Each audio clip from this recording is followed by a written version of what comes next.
So I suppose the first time that Mick showed any form, we had it. Some people might remember we had Oulart-The Ballagh was formed in 1954, 55, and we had a crowd of rejects sort of in a place called Tinoch.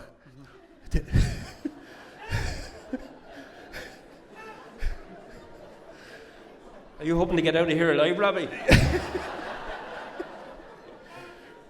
So anyhow, I suppose we had a great fun. Phil Revenant's here tonight as well. And the man from Raheen-Duff. The man from Raheen-Duff was here, but Phil was a very clever man at that stage. He was playing with Oulart-The Ballagh and he used the rejects for training.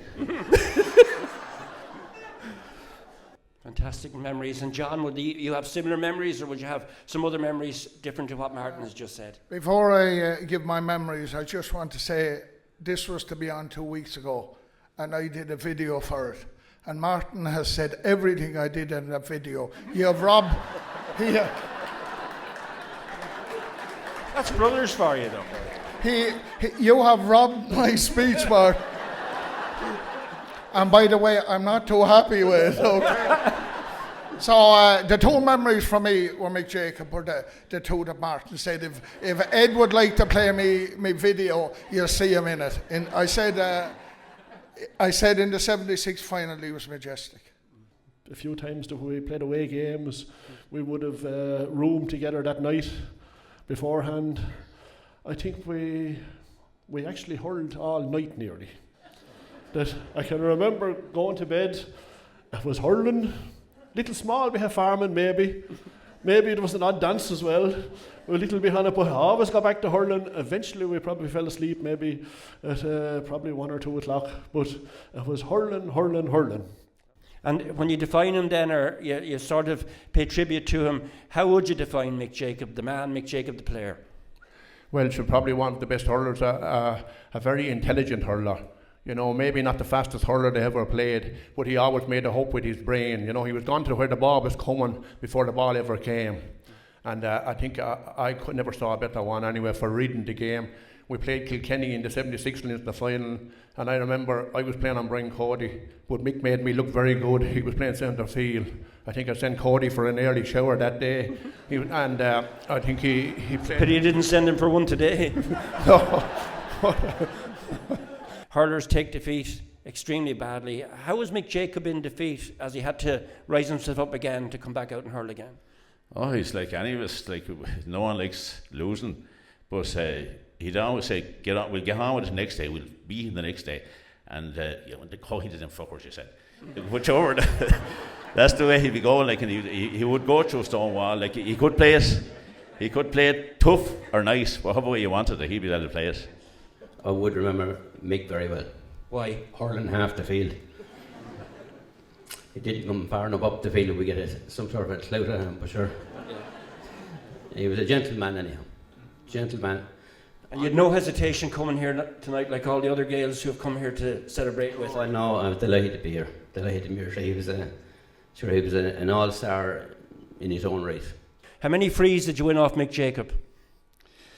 You wouldn't win too many, and I didn't hurl on Mick that often, but because sure, you used to have me hurling everywhere from corner back to corner forward. I don't know where, but I tell you, if you earned a free on him, he earned it. He was that type. He was very fair. He was very hard, and he didn't give too many frees away, to be quite honest with you, because he was a very disciplined sort of a centre half back or centre field lad, and that wasn't his game. Like, he hit you fair and square. And sure, the referee mightn't have caught him, but like, he didn't give too many frees away. Like, and he was always on the ball, fair and square. And I remember after running about maybe 10 laps of the field, and I looked to my right hand side, and the old Mick was running along beside me, and all you could hear was yup. And he was still going, and I was like running beside Don Run, tell you the truth. There was just no getting the good of him, because he just keep with you the whole time. You know, you'd hear fellas talking here now at the moment there. Everybody is a gentleman when they get to this age. I can tell you one thing, when we were playing hurling, fellas were absolutely taking lumps out of each other. Now, they shook hands and went off after the match, but they weren't as complimentary as they all are here tonight.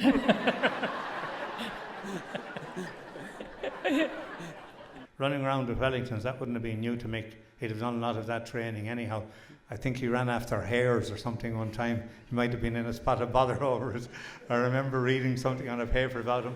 So, you know, if he was able to... We'll ask him about that now very shortly. Yeah. Running after hares. Running after hares. So poor old Joe Hennessy and the boys had no chance if Mick was training with the hares.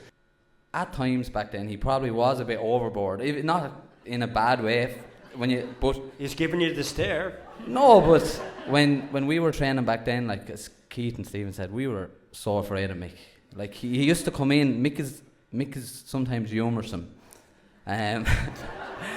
He'd come in. He used to drive an Escort, 92 Escort. He used to drive in, but sometimes he'd come in. If he was really dirty, he'd come out on the pitch. We'd be always on the pitch before he came, which some of us don't do even now. But we'd be on the pitch before Mick would come, and some of the days he'd be in a terrible mood. But like as Keith said, he made it perfection.